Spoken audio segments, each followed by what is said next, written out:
चैत्रपालवी मारुती चितमपल्ली ताडोबा राष्ट्रीय उद्यान 1978चा डिसेंबर महिना. आल्हाददायक थंडी पडली होती. नवेगाव बांधहून गोठणगाव इटियाडोहच्या नहरावरून एक रस्ता महागावला जातो. वाटेत शिरोलीजवळ थोड्याफार अंतरानं तिबेटी लोकांच्या 2 वसाहती दिसतात. दुरून दिसणारी त्यांची मंदिरं व घरांच्या विशिष्ट बांधणीमुळे त्या वसाहती आकर्षक दिसतात. हिमालयाच्या एखाद्या पायथ्याची आठवण करून देतात. महागावहून कुरखेडा, गडचिरोली, मूल असा रस्ता चंद्रपूरला जातो. महागाव ते कुरखेडा ही वाट मोठी बिकट, नदी नाले शेतीवाडीहून जाते. कुठं ती सरस्वती नदीसारखी गडप होते.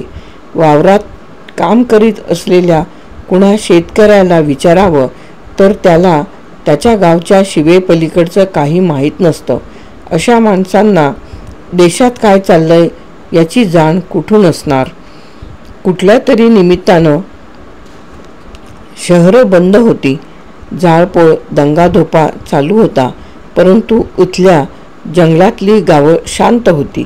ब्रह्मपुरीहून चंद्रपूरला जायचं तर वैनगंगा नदी ओलांडून जावं लागतं. तीवर पूल नाही.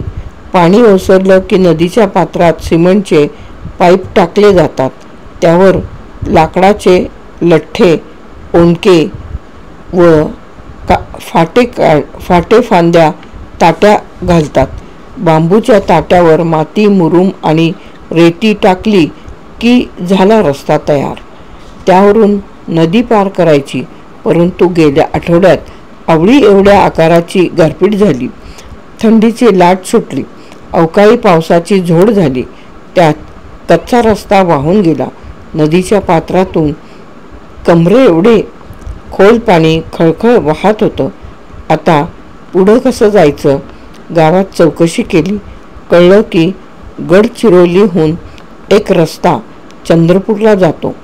तो देखील नदीच्या पात्रातूनच. रस्ता कच्चा. तो दुरुस्त केला की नाही याची गावकऱ्यांना माहिती नव्हती. तिथपर्यंत जीपनं जाऊन पाहायचं तर अंतर होतं 60-70 किलोमीटरचं. इथपर्यंत आम्ही अर्ध्या अधिक वाटेवर आलो होतो. अर्ध्या वाटेवरून परत जाण्याची कल्पना पटली नाही. वाटलं पाहूया तरी खरं. वाटेत आरमोरी गाव लागलं. ते रेशमाच्या कोशाकरिता प्रसिद्ध.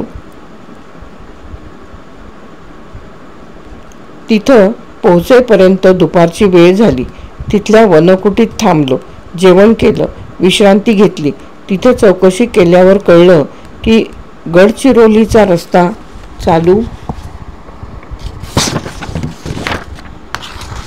चालू आहे. तेव्हा कुठं जीव भांड्यात पडला. रस्ता बंद असता तर मात्र नवेगाव बांधला परतण्याशिवाय दुसरा पर्यायच नव्हता. गडचिरोलीहून मूलकडे जाताना वाटेत असोली मोंढा तळं लागलं. खूप मोठं. पण काठावर एक झाड नाही. आजूबाजूची जमीन रेतीली. पांढरी धूप राजस्थान वाळवंटातल्या एखाद्या तळ्याच्या दृश्यासारखं वाटत होतं. माधवराव पाटील इथं कैक वेळा रानबदकांच्या शिकारीला आले होते. ते सांगायचे की इथल्या तळ्यात घोड्याच्या तोंडाची मच्छी मिळते. मी त्यांना पुस्तकातलं रंगीत चित्र दाखवून विचारलं, अशी दिसतेय काय? हो जी. ते चित्र समुद्रात आढळून येणाऱ्या घोडमासळीचं, सी हॉर्सचं होतं. घोडमासळी इथं मिळण्याची शक्यता नव्हती. साहेब, मी इथं शिकारीला आल्यावर एका ढिवरानं ही मच्छी दाखवली होती.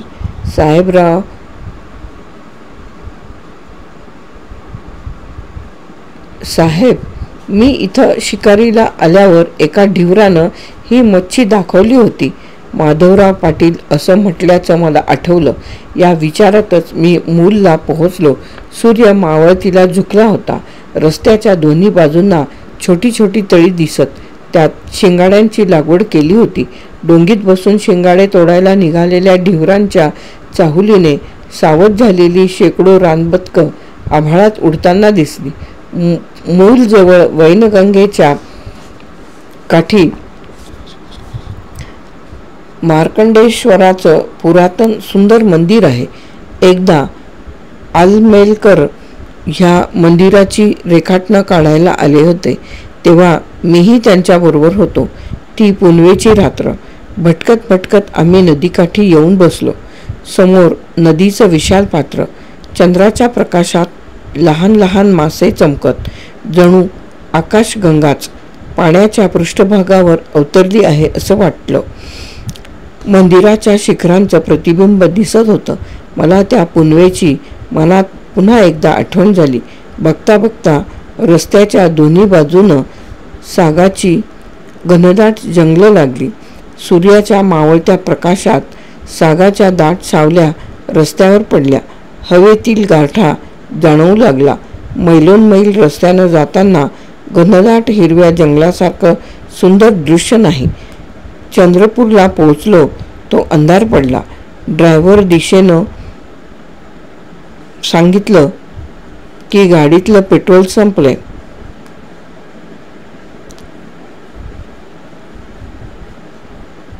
ताडोबाला जायचं तर पेट्रोल इथंच घ्यावं लागेल. गावात पेट्रोल पंपावर चौकशी केली. पेट्रोल मिळेना. शेवटी तिथल्या वनाधिकारी व पोलीस अधिकाऱ्यांच्या ओळखीनं पेट्रोल घेतलं. या साऱ्या खटाटोपात रात्र झाली. इथून ताडोबा 40-50 किलोमीटरवर.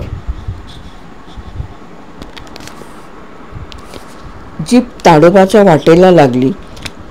गार वारे अंगाला झोंबू लागले. काळोखात घनदाट जंगलातून जीप चालली होती.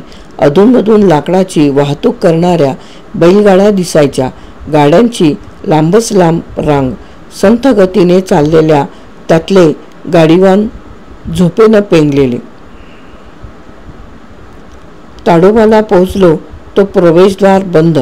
सूर्यास्तानंतर इथली चहोबाजूची प्रवेशद्वारं बंद होतात. चौकीदाराला परवाना दाखवून गेट उघडावयास सांगितलं अन ताडोबा राष्ट्रीय उद्यानात प्रवेश केला. अनोळखी जंगलं नेहमीच गूढ वाटतात. अंधारामुळं त्यात रहस्य डोकावू लागतं. अंधाराला चिरत जीप चालली होती. रस्त्याच्या दोन्ही बाजूंना घनदाट जंगल. त्यातल्या काही वृक्षांना काजव्यांमुळे आकार आला होता. इतक्यात रस्त्याच्या कडेला चरत असलेल्या सश्याच्या जोडीनं टुणकन प्रकाशात उडी मारली अन ती जीप पुढं धावू लागली. त्यांच्या कानांच्या लांब सावल्या पडल्या. बरेच अंतर ती जीप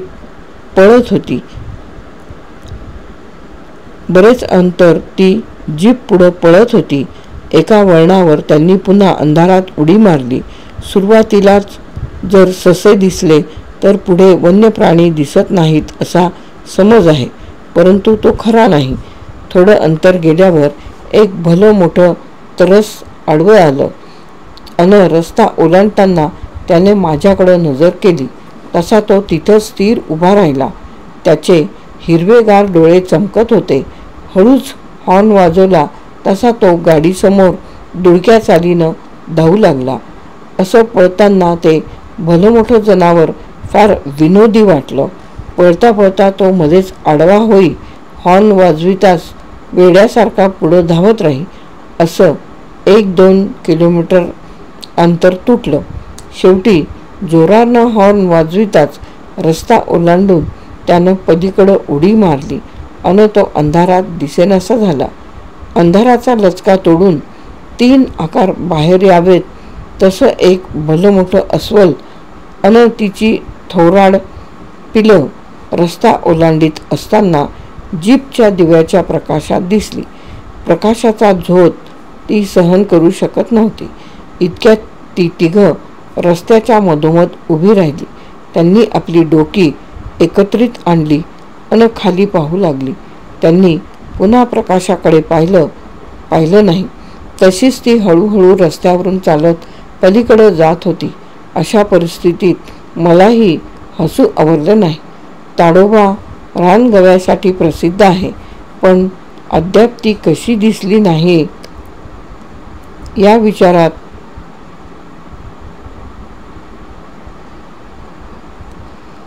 असतानाच काळ्या भिंतीसारख्या दिसणाऱ्या रानगव्याचा कळप प्रकाशात सामोरा आला.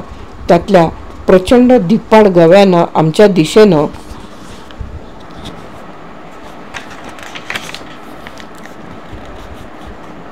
दिशेनं शिंग रोखली. इतरांनी मोठा फेर धरला होता. त्यात 3-4 पिलं होती. ती 1-2 महिन्यांची असावीत. त्यांना संरक्षण देण्यासाठी ही फळी धरली होती. जीपच्या दिव्यांचा प्रकाश त्या कळपावर पडला होता. ड्रायव्हरला जीप हळूच मागं घेण्यास सांगितलं. गव्याची प्रतिक्रिया कशी राहील याची कल्पना करवत नव्हती. कदाचित शिंग रोखून उभ्या असलेल्या प्रचंड काय गव्यानं वेगानं पुढं येऊन जीपला धडकही मारली असती. मेळघाटात अशा गव्यांनी जीप उलथून पाडल्याचं मी अनेकदा ऐकलं होतं. तोच ड्रायव्हरचा हात नकळत हॉर्नवर पडला तसा तो अकस्मात वाजला. तशी ती पिलं आपल्या मातापिता, बहीण भाऊ आणि मावशीच्या रिंगणातून बाहेर पडण्याचा प्रयत्न करू लागली. ती विचकली होती. सारी जण त्यांना आवरू लागली. साऱ्यांचं लक्ष त्या शावकांकडे होतं. जीप मागं येताना पुन्हा अवचित हॉर्न वाजला. तेव्हा पिलं शेपटी उंचावून उधळली. त्यांच्या मागोमाग कळप निघून गेला. आमच्या पुढं मृत्यूच्या रूपानं उभा असलेला यमरूपी गवा फुसफुसत गरकन वळून कळपाला जाऊन मिळाला. मला माधवराव पाटलांची आठवण झाली. ते सांगायचे, अशा परिस्थितीत माणसानं आरडाओरड बेकत पळून जाण्याच्या खटपटीत पडू नये. धीर धरावा. शांत चित्तानं राहिल्यानंच जंगलातील असे धोके टळू शकतात. एका विलक्षण अनुभवातून गेल्यावर मनावरील ताण कमी झाला. अंधारातून दिवलीचा प्रकाश यावा तशी शुक्राची चांदणी आभाळात समोर दिसत होती. एखाद्या पतिव्रतेच्या कुंकुम तिलकासारखी मी त्या चांदणीकडं पाहत होतो. बांबूच्या जंगलामुळं तिथल्या अंधाराची घनता वाढतच होती. इतक्यात भक भक भक असा आवाज कानावर आला. जंगलातील प्रत्येक आवाजाला एक विशिष्ट प्रकारची घनता लाभते.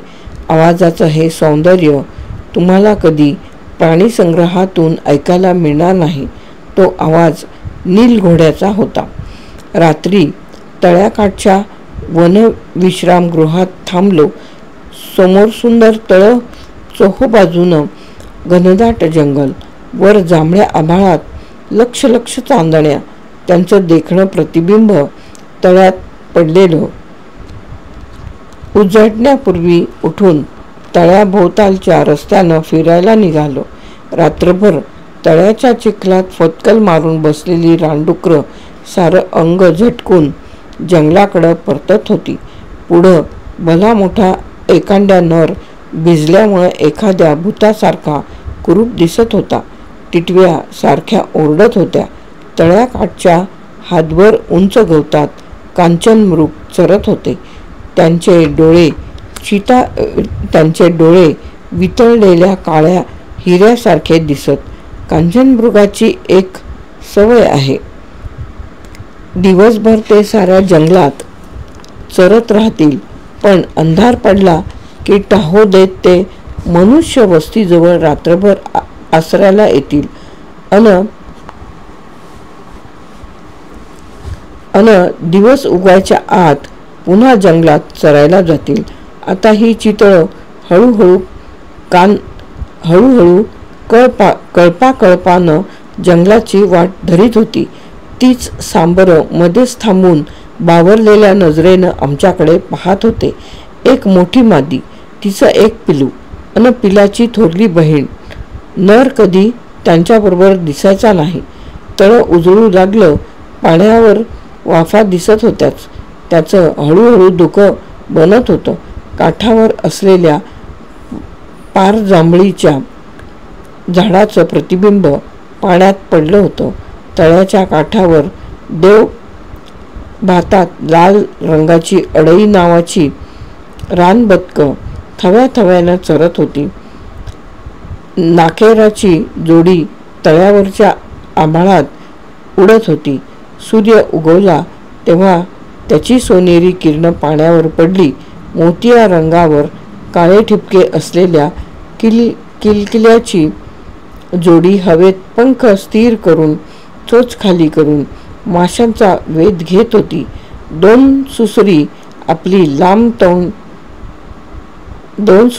आपली लांब तोंड पाण्यावर काढून काठावर येत होत्या.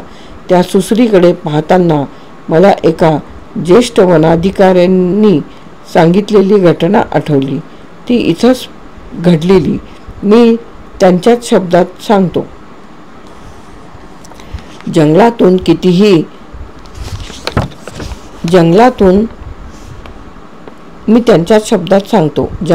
फिरती केल्यावर सायंकाळी थकून ताडोबाच्या डाकबंगल्याच्या व्हरांड्यात मी आरामखुर्चीवर बसलो होतो.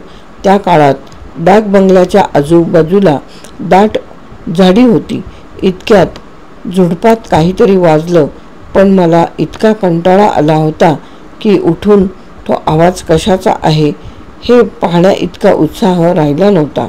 इतक्यात एक ढाक नरसांबर समोरच्या तळ्यात धावत आला. कुणीतरी त्याचा पाठलाग करीत असावा.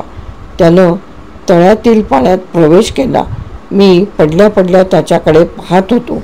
इतक्यात त्याचा पाठलाग करीत असलेल्या रानकुत्र्यांचा कळप तेथे पोहोचला. रानकुत्र्यांनी धपाधप पाण्यात उड्या टाकल्या. पोहत पोहत ती सांबराचा पाठलाग करू लागली. भ्यालेलं सांबर पुढं पुढं पोहत जात होतं आणि माझ्या डोळ्यांवर विश्वास बसेना. मी खाडकन खुर्चीतून उठलो. पुढं काय घडतं ते मी श्वास रोखून पाहू लागलो. तोच 5-6 सुसरी त्या सांबरावर चालून आल्या. त्यांनी क्षणातच सांबराला पाण्याखाली ओढलं. हे सारं विलक्षण शांत रीतीनं घडलं. परत फिरलेल्या निराश झालेल्या रानकुत्र्यांच्या कळपाकडं मी पाहत होतो. तळ्याकाठी मासे मारीत असलेल्या ढिबरानं हे सारं पाहिलं होतं. त्यानं आणखी 2-4 सोबत्यांना बोलावलं. हातात लांब बांबू घेऊन त्यांनी दोन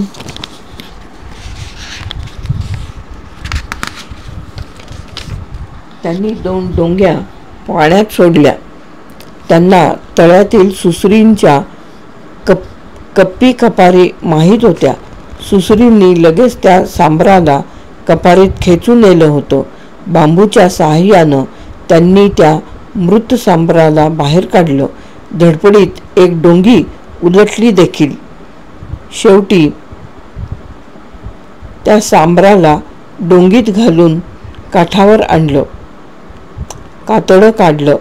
मांसाचे वाटे करून घेतले.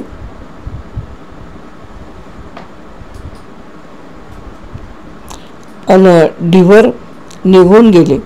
आणि त्या अधिकाऱ्यानं मला विचारलं, तुम्ही रानकुत्र्यांचा अभ्यास करीत आहात. मला असं सांगा, ह्यात अधिक क्रूर कोण? ताडोबाचं तळं फार जुनं आहे. त्यात सुसरीप्रमाणे महाकाय कासवं देखील आहेत. कासव दीर्घायुष्य असतं. तरुण कासवं विणीसाठी तळ्याच्या काठावर आलेली दिसतात. पण 4 ते 5 फूट व्यासाच्या आकाराची कासवं मात्र क्वचितच पाण्यावर येतात. 100 वर्षांहून एकदा ते पाण्यावर येते असा उल्लेख संस्कृत ग्रंथात आढळून येतो. एका बलाढ्य कासवाची व सुसरीची झुंज पहिल्यांदाच तिथला मनू ढिबर सांगत होता. तळ्याभोवतीचा परिसर पाहून मी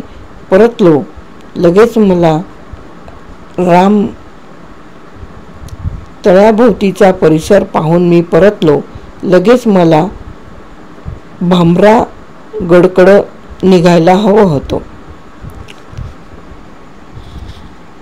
लेख समाप्त. ताडोबा राष्ट्रीय उद्यान लेख समाप्त.